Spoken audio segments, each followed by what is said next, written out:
Hello all my dear friends, welcome back to my YouTube channel let's learning. આજના સેશનમાં આપણે એ અંગેની વાત કરવી છે કે જેમાં ધોરણ 12માં અભ્યાસ કરતા વિદ્યાર્થી મિત્ર માટે નામાના મૂળ તત્વ અને ભાગ પહેલો, અને એમાં પણ ચેપ્ટર નંબર 4. કયું છે ચેપ્ટર નંબર 4? તો કે ભાગીદારીનું પુનર્ગઠન.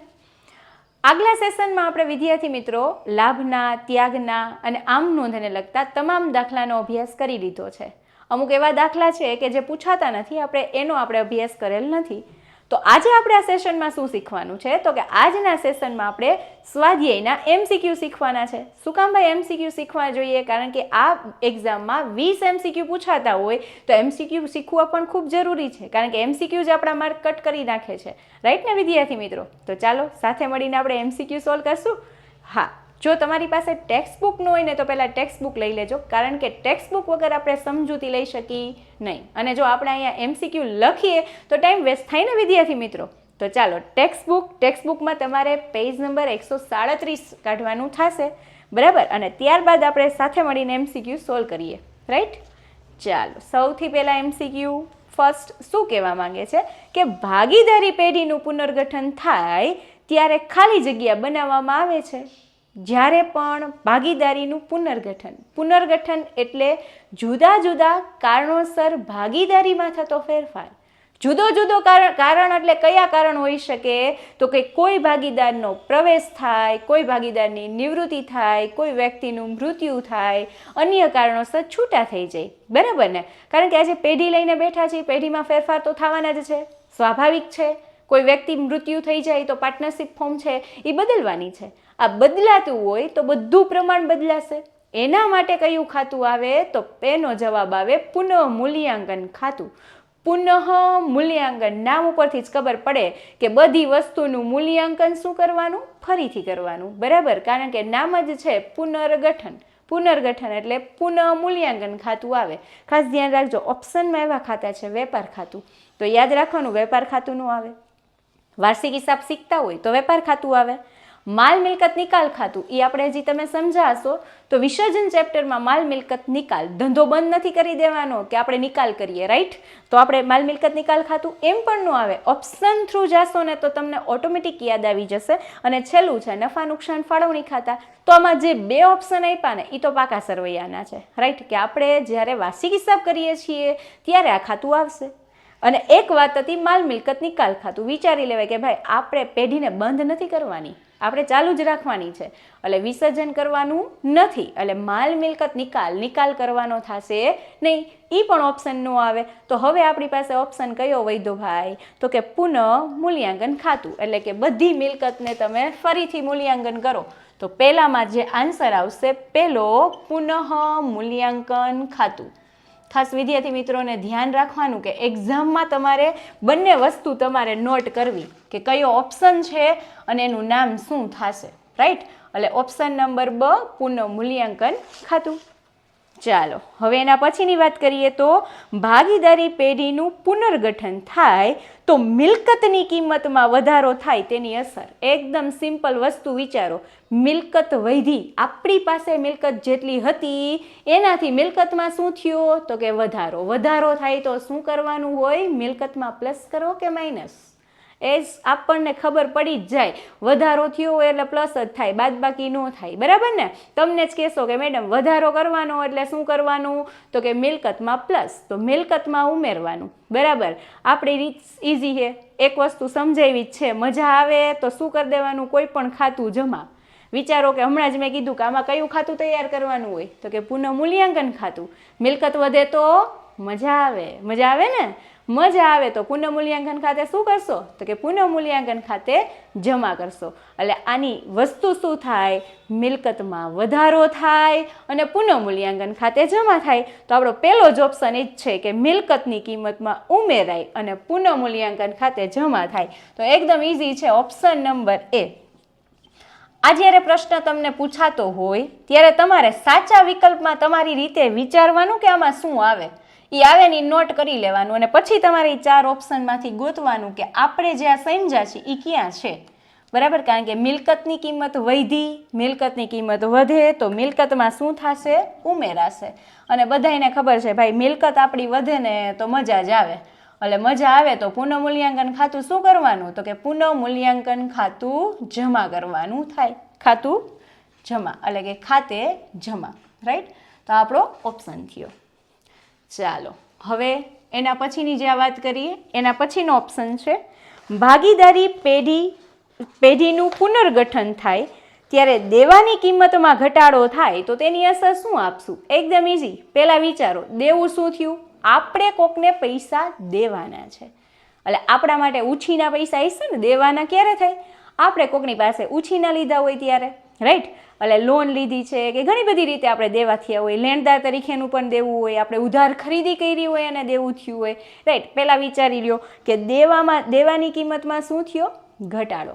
દેવું ઘટે તો શું કરો, પ્લસ કરો કે બાદ કરો, પ્લસ જ કરવાનું હોય ને, બાદ થોડી ના થાય કે પ્લસ થાય, બાદ થાય. ઘટાડો હોય તો બાદ કરો, વધારો હોય તો પ્લસ કરો, રાઈટ. ઘટ્યું તો બાદ, વધ્યું તો પ્લસ. આમાં થયું છે ઘટાડો, દેવું ઘટ્યું, બાદ કરી નાખો એટલે દેવામાંથી બાદ. દેવું ઘટે, આપણે જેને પૈસા દેવાના હતા એ ઘટી ગયા, બરાબર. તો આપણને શું થશે, મજા આવશે. હા, કારણ કે આપણે જેને પૈસા દેવાના હતા એમાં શું થઈ ગયું, ઘટાડો થઈ ગયો. ઘટે, દેવું ચૂકવવાનું ઘટે તો મજા આવે, મજા આવે તો શું કરવાનું ભાઈ, તો કે પુનઃમૂલ્યાંકન ખાતે જમા, રાઈટ. તો આની અસર શું આવશે, જે તે દેવામાંથી બાદ. જે તે દેવું એટલે એનો મિનિંગ વિદ્યાર્થી મિત્રો એવું થાય કે દેવા ઘણા પ્રકારના હોય, ચાલુ દેવા અને બિનચાલુ દેવા.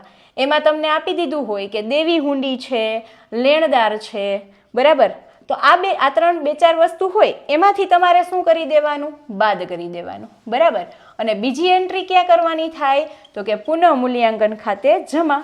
અને રકમ કેટલી લખવાની, તો જેટલો વધારો અને ઘટાડો થયો હોય ને એ લખવાની, બરાબર. 2000નો ઘટાડો થયો હોય તો 2000 લખવાની થાય. ચાલો હવે એના પછીની વસ્તુ છે કે પુનઃમૂલ્યાંકન ખાતાને ખાલી જગ્યા તરીકે પણ ઓળખવામાં આવે છે. આ એનું નામ છે, બરાબર. કે પુનઃમૂલ્યાંકનનું બીજું નામ શું છે, તો કે નફા નુકસાન હવાલા ખાતું. આમાં વિદ્યાર્થી મિત્રોને ઘણીવાર ભૂલ થઈ જાય. શું થાય કે નફા નુકસાન ખાતું આપ્યું હોય, નફા નુકસાન ફાળવણી ખાતું આપ્યું હોય અને નફા નુકસાન હવાલા ખાતું આપ્યું હોય, રાઈટ. પણ આમાં શું કરવાનું, તો યાદ રાખવાનું કે નફા નુકસાન ફાળવણી ખાતું અને નફા નુકસાન ખાતું આ બે ખાતા તો છે ને ભાઈ વાર્ષિક હિસાબમાં જ આવે છે.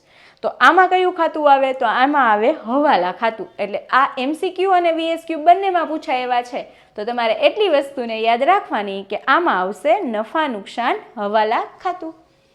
હવાલા વિશે તો ખબર જ છે કે ઘણીવાર આપણે જે નોંધ કરવાની બાકી રહી ગઈ હોય ધંધાકીય એકમમાં અને પછી આપણે વાર્ષિક હિસાબ તૈયાર કરી લીધા પછી આપણને થાય કાચું સરવૈયું તૈયાર થઈ ગયું હોય અને પછી આપણને ખબર પડે કે આ વસ્તુની નોંધ કરવાની તો રહી ગઈ છે, તો એ નોંધ આપણે જે છેલ્લે કરીએ છીએ એને શું કહેવામાં આવશે, તો કે હવાલો, રાઈટ. તો આનો ઓપ્શન શું આવશે, ઓપ્શન નંબર ક. ચાલો હવે આવશે પાંચમું, પુનઃમૂલ્યાંકન ખાતાનો નફો કે નુકસાન કયા પ્રમાણમાં ભાગીદારો વચ્ચે વેચાય છે. અગાઉ મેં તમને થિયરીમાં સમજાવ્યું હતું કે કોઈ વ્યક્તિ છે ને એ આવશે ને ધંધામાં એટલે ભાઈ ખોટે નહીં ભોગવે ને નફોય નહીં ભોગવે, બરાબર ને.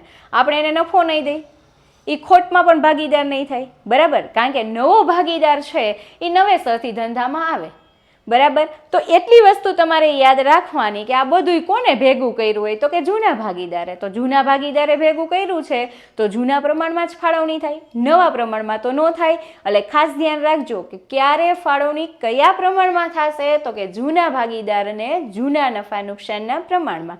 જે આપણે આમ નોંધ ગયા સેશનમાં આપણે શીખી લીધું છે. જો ન યાદ હોય તો જોઈ લેજો. અલય અને સંકેતવાળો દાખલો છે અને રામ અને રહીમવાળા આમનોંધમાં મેં આ સમજાવેલું છે, રાઈટ. તો તમે જો અમારી ચેનલમાં નવા હોય તો એ આ દાખલાનું પણ વિઝિટ કરી શકો છો, બરાબર છે. ચાલો તો આનો જવાબ શું આવશે, તો પાંચમાનો જવાબ આવશે ડ, જૂના નફા નુકસાનના પ્રમાણમાં. તો ખાસ એ નોટ કરતા જવાનું અને તમે પણ વિદ્યાર્થી મિત્રો મારી સાથે સાથે જવાબ ટીક કરતા જજો અને શું સમજાયું એ પણ અમુક વસ્તુ નોંધ કરજો કે મજા આવી કે ન મજા આવી, બરાબર. કોના ખાતે જમા કરવાનું કીધું એ પણ ખાસ યાદ રાખશું. ચાલો હવે એના પછીની વસ્તુ છે કે ભાગીદારી પેઢીના પુનર્ગઠન વખતે પાકા સરવૈયામાં દર્શાવેલ એકત્રિત નફો, ખાસ ધ્યાન રાખજો, નફો અંડરલાઈન કરજો, ખોટ નહીં, નફો. વિચારો કે નફો થાય કે ખોટ થાય, કોને ભોગવવાનું છે? મારે કે તમારે? આપણે નહીં. કોને ભોગવશે? જે ધંધો કરે છે એ ભાગીદારને, બરાબર ને? તો ભાગીદાર ભોગવશે. એટલે ભાગીદારના મૂડી ખાતે ભાઈ નફો થયો. નફો થાય તો ભાગીદારને મજા આવે કે ન આવે? બહુ મજા આવે ને. આપણે નફા માટે તો ધંધો કરતા હોય ને, બરાબર ને? કોઈ વ્યક્તિ ખોટ માટે ધંધો કરશે? નહીં કરે.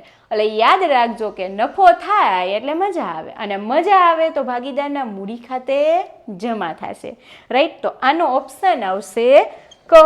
અને શું લખશું? તો કે ભાગીદારના મૂડી ખાતે જમા બાજુ. માની લ્યો કે આ પ્રશ્નમાં તમને એવું આપ્યું હોત કે ખોટ, તો તમે સમજી જ જશો કે શું જવાબ આવશે. તો તમે કહેશો મેડમ એમાં જવાબ આવે ઉધાર બાકી. શું કામ ઉધાર બાકી આવે? કારણ કે ખોટ જાય તો ભાગીદારને નો મજા આવે, અને ભાગીદારને નો મજા આવે, જે વસ્તુમાં યાદ રાખવાનું કે નો મજા આવે એની હંમેશા એ ખાતું ઉધાર થાય, મજા આવે એ ખાતું જમા કરવાનું, બરાબર? કારણ કે આપણે આમાં મજા જ લેવાની છે નામા ચેપ્ટરમાં, બરાબર ને? અને આપણે ભણવું છે મજા લઈને જ ભણવાનું, બરાબર છે ને? ચાલો તો આગળ વધીએ આપણે. ચાલો, ભાગીદારી પેઢીના પુનર્ગઠનમાં ત્યાગ એટલે શું? ત્યાગનું સૂત્ર તો આપણને ખબર જ છે, ઘણા બધા આપણે વિડીયોઝ જોયા છે. ત્યાગ એટલે શું થાય ભાઈ? તો કે જૂનું પ્રમાણ માઇનસ નવું પ્રમાણ, બરાબર? જૂન, આવું મેં સમજાવ્યું હતું તમને, બરાબર? અને લાભનું પણ પૂછાય તો તમને ખબર જ છે, એનું ઊંધું કરી નાખવાનું કે લાભનું પ્રમાણ એટલે કે નવો ભાગ માઇનસ જૂનો ભાગ, રાઈટ? તો આનો જવાબ શું આવશે? તો કે જૂના નફા નુકસાનનો ભાગ માઇનસ શું કરી દેવાનું? તો કે નવો નફા નુકસાનનો ભાગ, બરાબર? જૂના ભાગમાંથી નવો ભાગ શું કરી દેવાનો? બાદ. પ્રમાણ આપ્યું હોય એને આપણે જૂના ભાગમાં કન્વર્ટ કરીએ છીએ દાખલામાં, બરાબર? અને પછી આપણે પ્રમાણ આપી છીએ, ચોકડી ગુણાકારથી દાખલો ગણીએ છીએ, રાઈટ? ચાલો, આપણે જે અગાઉ એડવાન્સમાં વાત કરી લીધી કે લાભનું પ્રમાણ એટલે શું, હવે પ્રશ્ન જે આવી ગયો, બરાબર? તો એનું સૂત્ર પણ આપણને ખબર જ છે કે નવો નફા નુકસાનનો ભાગ માઇનસ જૂનો ભાગ. ઓમાં જૂન યાદ રાખવાનું, આમાં નજુ યાદ રાખવાનું, બરાબર? કારણ કે આમાં શું આવશે? ઊંધું. તો ઓપ્શન નંબર એ નવો નફા નુકસાનનો ભાગ માઇનસ જૂનો નફા નુકસાનનો ભાગ, રાઈટ? હવે એના પછી નવમો પ્રશ્ન, નવમો વિકલ્પ છે કે ભાગીદારી પેઢીના પુનર્ગઠન વખતે રોકાણ છે કે કિંમત પુનઃમૂલ્યાંકન બાદ પાકા સરવૈયામાં કઈ કિંમતે દર્શાવાય? ભાઈ આપણા ઘરના તો પૈસા કે આપણે ઘરની રકમ મૂકી દે એવું તો ન ચાલે, બરાબર? હું એમ કહું કે આ મકાન મારે 5 લાખમાં વેચવું છે કે 50 કરોડમાં વેચવું છે, ન થાય ને ભાઈ. આપણે વીછીએ એવું ન થાય, બજારમાં જે ભાવ બોલાતા હોય ચાલે, બરાબર? કોઈ વસ્તુ વેચવા જાઓ, શેર વેચવા છે તો બજારના ભાવ હાલે, આપણા ભાવે વેચાય નહીં. એટલે ખાસ ધ્યાન રાખવાનું કે આપણે વેચાણ કરવું છે તો માર્કેટમાં આપણી ભાવ શું હાલે છે, રાઈટ? તો જવાબ એ ઇઝીલી યાદ રહી જશે કે શું આવશે? તો કે બજાર કિંમત, બરાબર? કે કોઈ પણ રોકાણ છે એ કઈ રીતે વેચી શકાય? તો કે બજાર કિંમત, રાઈટ? તો જવાબ આવશે ક, બજાર કિંમત. ચાલો, હવે એના પછીનો અને લાસ્ટ, હવે એવું કહે છે કે ભાગીદારી પેઢીના પુનર્ગઠન વખતે પાકા સરવૈયામાં દર્શાવેલ કારીગર નફા ભાગ ભંડોળ ક્યાં દર્શાવાય છે? હજી હમણાં જ મેં થોડી વાર પહેલાં જ તમને કીધું કે મારે એક સેશન છે એમાં રામ રહીમનો દાખલો છે, અલય અને સંકેતવાળો દાખલો છે, એમાં ત્રીજી નોંધ છે, અને મેં લખાવેલું પણ છે કે કારીગર નફા ભાગ ભંડોળ એ ભાગીદારી પેઢીનું શું ગણાશે? તો કે દેવું ગણાશે. દેવાની આમ નોંધ થાય? નો થાય. કારણ કે ક્યાં દર્શાવવાનું હોય? તો કે પાકા સરવૈયામાં. કારણ કે એકત્રિત અનામત નથી, એકત્રિત નફો નથી, નફો નથી એટલે ભાગીદારના મૂડી ખાતે દર્શાવાય નહીં. એટલે શું કરવાનું થાય? તો કે ક્યાં દર્શાવવાનું? તો કે પાકા સરવૈયામાં. તો એકદમ ઇઝી છે, બરાબર છે? જો તમે એ વિડીયો ન જોયો હોય તો ખાસ જોઈ લેજો, જેથી કરીને તમને ખ્યાલ આવી જાય કે અહીંયા આ કઈ રીતે આવી શકે, રાઈટ? એટલે ખાસ ધ્યાન રાખવાનું છે કે જવાબમાં પુનઃમૂલ્યાંકન બાદના પાકા સરવૈયામાં મૂડી દેવા બાજુ, કારણ કે શું ગણાશે? ભાગીદારી પેઢીનું દેવું છે, રાઈટ, એટલે એની આમ નોંધ નથી થતી એવું મેં તમને સમજાવી દીધું છે. તો વિદ્યાર્થી મિત્રો આ સેશન તમને કેવો લાગ્યો એ પણ અમને જણાવજો. જો વિદ્યાર્થી મિત્રો આ સેશનમાં મજા આવી હોય તો બીજા વિદ્યાર્થીને પણ શેર કરજો, જેથી કરીને આનો લાભ લઈ શકે. બરાબર ને? અને તમે પણ જો અમારી ચેનલ પર નવા હોય તો સબસ્ક્રાઈબ કરો અને શેર કરો. Thank you.